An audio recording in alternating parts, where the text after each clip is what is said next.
directeur, chère Elisabeth, Monsieur le Président de la NOM, Mesdames, Messieurs, cher Claude Lorrain. La République a enfin décidé de vous honorer. Il était temps. Cela vient compléter la médaille d'or qui vous a été remise par le ministre de l'Intérieur en 2012. Vous avez choisi l'hôpital Sainte-Anne pour cette cérémonie où vous avez exercé comme psychologue des hôpitaux de 92 à 2012, en particulier dans le service de Françoise Gorog. Et vous avez plus encore fréquenté cette bibliothèque dénommée Henri Hay, lequel n'a pas été chef de service à Sainte-Anne, mais venait ici, en petit comité, présenter ses patients qu'il amenait de l'hôpital psychiatrique de Bonneval en ambulance avec ses infirmières. C'était le type même de l'enseignement, de l'enseignant de fait, si ce n'est l'enseignant de droit. Et peut-être, cette bibliothèque a été choisie aussi en souvenir de la revue Nervure, qui vous a ouvert ces pages pour de nombreux de vos écrits. Vous avez produit au moins 25 ouvrages. Quant aux articles, on ne peut pas les compter. Quand on se penche sur votre CV, on ne s'attend pas à y découvrir tant de richesses. Et la question est, qui êtes-vous, Claude Lorrain? Docteur en psychologie, docteur en philosophie, docteur en lettres et sciences humaines, enseignant, maître de conférences à l'université de Grenoble, puis professeur à l'université de Reims. Mais surtout passeur de savoir-faire, formateur en psychodrame existentiel, directeur de collection aux éditions L'Harmattan et animateur de nombreuses prestations dans les médias, radio, télévision, journaux. Qui êtes-vous, Claude Lorrain? Pas vraiment freudien, pas vraiment lacanien, pas psychiatre, encore que. Il faut aller chercher ailleurs que dans votre CV. Vous poussez dans vos retranchements pour apprendre que vous avez débuté comme biochimiste et biophysicien, carrière interrompue de votre fait par votre refus de vous rendre en Terre Adélie, où on vous envoyait étudier la physiologie des pingouins des albatros pour une durée d'au moins 2 ans. Sans doute, vous m'avez dit, à une époque, on vous a dissuadé de faire état de cet aspect purement scientifique de votre formation. Ce n'était pas la mode, alors qu'aujourd'hui, c'est justement la pluralité des origines qui est fortement mise en valeur. On comprend mieux comment vous êtes devenu chercheur, avant tout, vrai chercheur, jamais satisfait. De là vient peut-être votre statut de globe-trotteur qui parcourt incessamment le monde, les Amériques, du Grand Nord au Chili pour y rencontrer des collègues et faire des conférences, au Japon, en Australie, en Chine. La médaille revient peut-être un peu à votre femme Catherine qui a dû vous supporter tout cela. Encore que le fait qu'elle travaille aussi comme ingénieure à Air France vous a peut-être aidé à voyager. Et à ce moment-là, faire de belles rencontres. C'est ainsi que vous avez été un des premiers invités officiels en Chine et en Russie. Impossible d'énumérer ici la liste impressionnante des pays où vous avez rayonné. Qui êtes-vous, Claude Lorrain? Un surdoué des langues, passionné très tôt par Sándor Ferenczi. Vous partez très jeune en Hongrie, vous apprenez le hongrois, lire et écrire. Vous y fréquentez les bibliothèques et les librairies pour retrouver ces premiers écrits que vous finissez, non sans effort, à faire publier en France dans votre traduction. À cette occasion, vous multipliez les rencontres, certaines approximatives, comme avec Lacan, vous n'êtes pas le premier, et d'autres réussies, notamment avec Pierre Aulagnier, seule femme et seule psychanalyste, à avoir son nom sur un des pavillons de Sainte-Anne. Peut-être que cela nous rapproche. Pourquoi cette filiation ininterrompue avec Sándor? Le hongrois, c'est peut-être ce qui vous rapproche des Gorog. La vie scandaleuse de Ferenczi, cet enfant terrible de la psychanalyse, qui prit comme maîtresse une femme mariée, puis sa fille. En tout cas, l'un des concepteurs du contre-transfert, de la compulsion de répétition et de l'identification à l'agresseur, quelle actualité aujourd'hui. Mais aussi l'adepte de la psychanalyse active, il a dit, donc certains risquent de se retrouver ici, le meilleur psychanalyste est un patient guéri.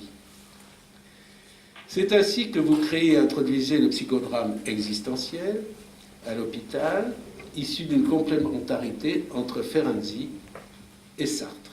Technique basée sur le réel, l'avenir du sujet et son potentiel. Qui êtes-vous? En tout cas, vous êtes fidèle à ceux que vous estimez, qui vous ont enrichi. On croise ainsi René Major, Roland Barthes, Onzieux, Toby Nathan, Elisabeth Roudinesco, D'Eugène, René Top. Vous êtes aussi un humoriste, par moments assez rigolo. Vous traitez durement le docteur Lacan, que vous comparez à un gourou, provocateur, entouré de ses turifégiens, je n'arrive même pas à dire le nom, Ferrer, et surtout provocateur quand il assène, castration symbolique oblige, la femme n'existe pas. Vous lui répondez, à votre façon, provocateur, surréaliste, Lacan est lesbienne. Et comme Lacan aime les femmes, il est donc lui-même femme, et comme les femmes n'existent pas, Lacan n'existe pas. Bravo, Claude Lorrain, pour le sophisme. Si vous êtes sévère avec les imposteurs intellectuels, vous manifestez du sérieux scientifique, notamment quand vous proposez démonstration à l'appui, une troisième topique. Votre démarche est honnête. En 2014, vous publiez un livre, Le dur métier de psychologue, où vous décrivez les lourds patients que vous avez soignés, y compris vos échecs. Mais en 2018, progrès notable, vous publiez Le beau métier de psychologue, le dur métier au beau métier, où vous démontrez la pertinence et les limites de votre travail de psychodramatiste à travers des soixantaines de séances où vous voyez exactement comment vous travaillez. Avant de terminer, j'ai une requête à vous faire. Il me semble que vous vous intéressez à la psychologie de la conquête spatiale. Rien ne vous arrête. Et à celle notamment des astronautes et principalement des équipes qui vont se rendre sur Mars. Demandez-leur, s'il vous plaît, si des êtres là-bas communiquent avec nous, cela me permettra d'alléger le traitement de certains de mes patients que je bourre encore de neuroleptiques. Qui êtes-vous, Claude Lorrain? Un chercheur et un soignant avant tout, mais un soignant libre de toute contrainte. C'est pour toutes ces raisons, Claude Lorrain, qu'au nom du président de la République et en vertu des pouvoirs qui me sont conférés, je vous fais chevalier dans l'ordre national du mérite.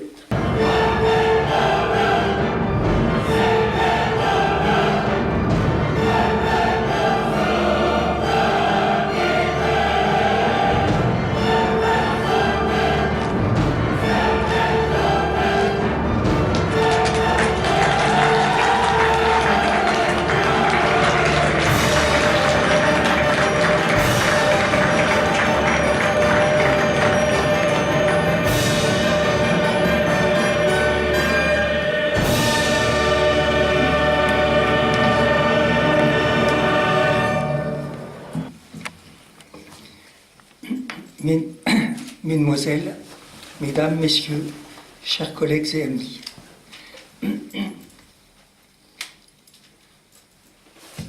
C'est avec une vive émotion que je remercie le docteur François Caroli, officiant aujourd'hui sous les plis d'un drapé de grandeur en présence de Madame Elisabeth Roudinesco, dont tout le monde connaît et apprécie la réputation intellectuelle mondiale.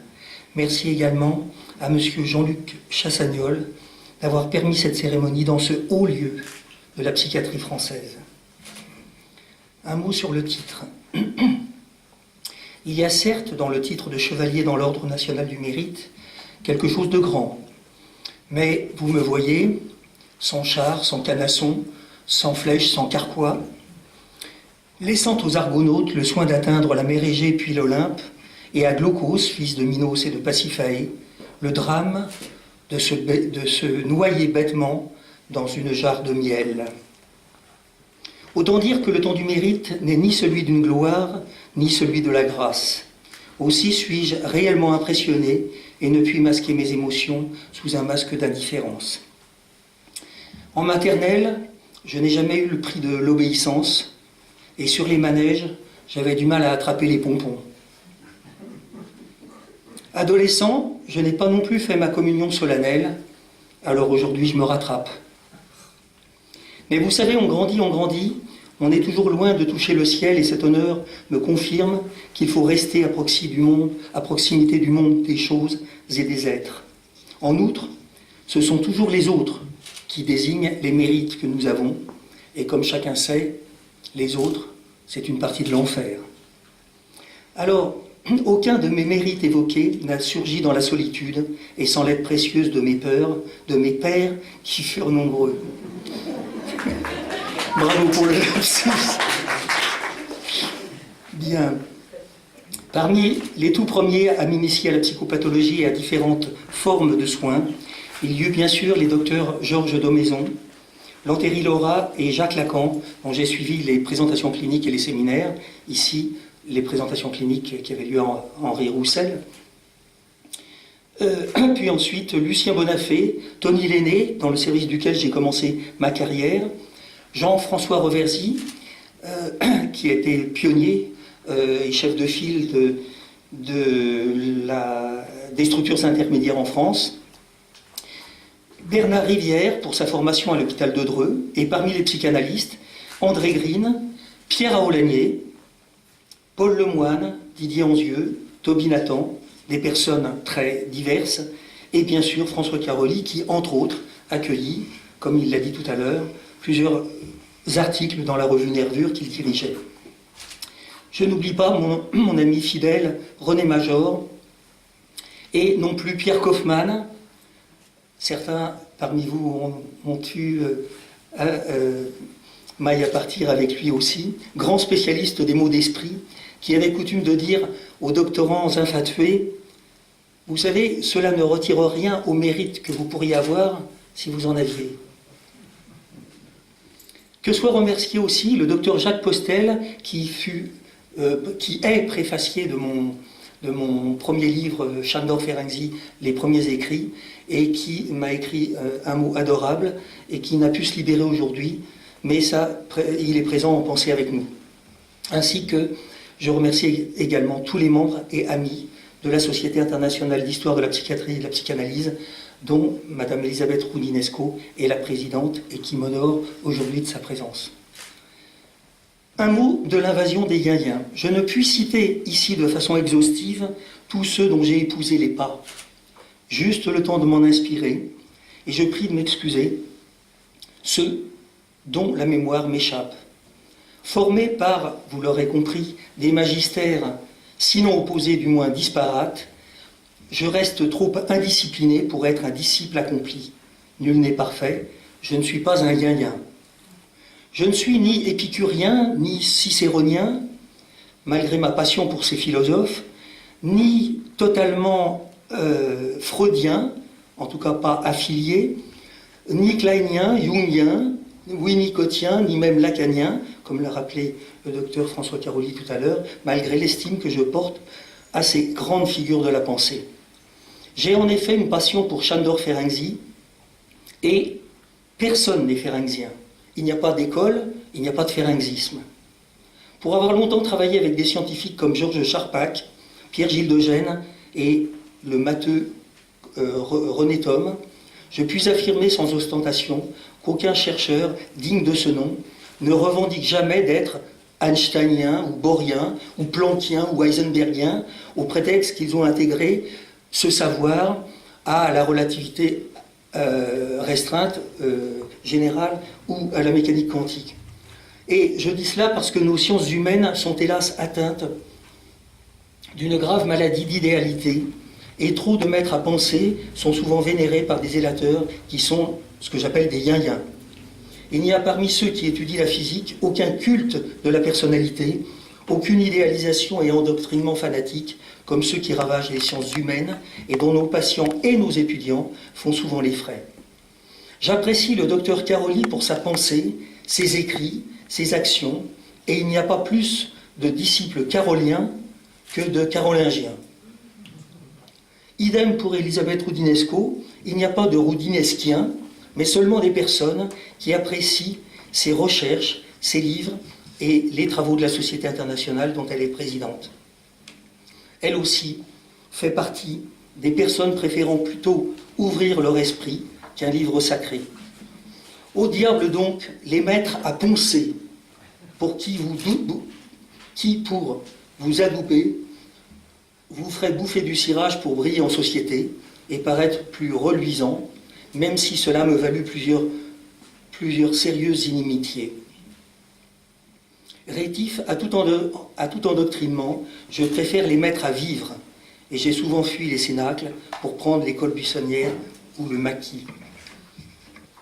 L'empereur Claudius.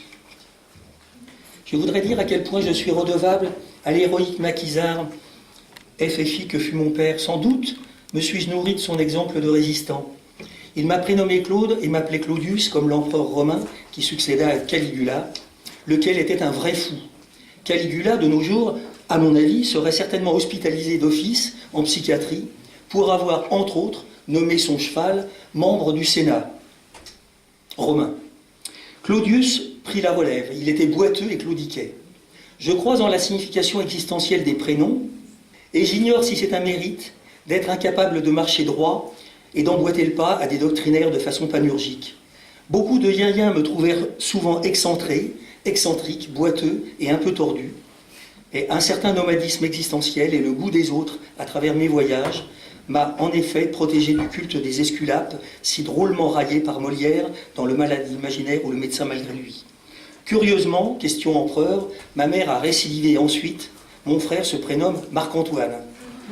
Pas de quoi donc être en mal de reconnaissance.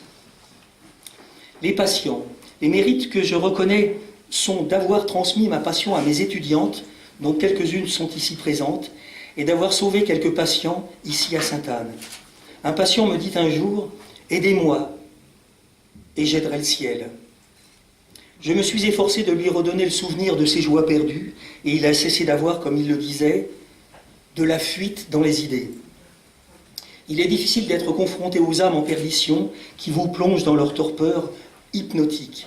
Il faut pourtant aider ceux qui, l'esprit fractalisé, la mine terreuse, basculent dans le vrac d'une nuit sans fin et qui veulent mourir par manque de savoir-vivre.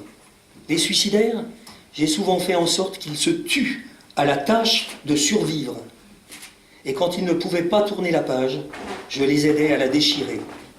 Toutefois, même de façon chevaleresque, il serait cavalier de ma part de prétendre avoir compris quelque chose aux grandes folies qui mènent le monde, et je sais peu de choses de ce qui mène les fous à leur triste destin. Je conçois mon métier comme celui de serrurier. Il faut souvent essayer tantôt une clé, tantôt une autre, et sans forcer. De plus, il n'y a pas qu'une seule serrure. Alors, autant avoir un bon trousseau. Et puis, la psychanalyse du maître viennois n'ouvre pas tous les cadenas. Elle n'est pas un passe-partout, et surtout, il n'y a pas qu'une seule geôle. Je n'ai pas l'arrogance de croire avoir sauvé des milliers d'âmes humaines. Pour certains, j'ai seulement mis un peu d'ordre dans leur chaos existentiel, mais après tout, la folie est-elle le plus grand des maux? Dans un monde qui déjoue la vérité et qui met au pouvoir des gens dont le mensonge et l'éloquence sont le métier, on peut parfois en douter. Le psychologue est-il lui-même à l'abri des passions? Certes non. La tranquillité de l'âme est pourtant, normalement, nécessairement son apanage. Un psychologue doit s'efforcer d'être professionnel et, pour cela, d'éviter la souffrance morale, ce qu'on appelait autrefois l'ataraxie, et la souffrance physique, qu'on appelait l'aponie. Ces valeurs sont la droiture, la congruence, l'honnêteté et le goût de la civilité. Il doit distinguer la folie des sages de la sagesse des fous. Je n'aurais pas pu être ambassadeur ou archevêque, chacun son métier. Mais j'aurais aimé être astronaute. Les personnes d'exception que j'ai également en haute estime et que je rencontre depuis quelque temps sont des astronautes. Ils ont beaucoup à apprendre aux simples terriens. Leur leçon, à l'entraînement, en mission, toujours faire face, ne jamais se plaindre, déjouer toute faiblesse physique ou mentale, ne pas être stressé pour un rien. Ah, le stress, partout le stress, ce pseudo-mal du siècle. Ne pas se laisser accabler par des événements impromptus, ne pas blâmer les autres, être physiquement et psychiquement au top, risquer sa vie pour 1000 choses héroïques.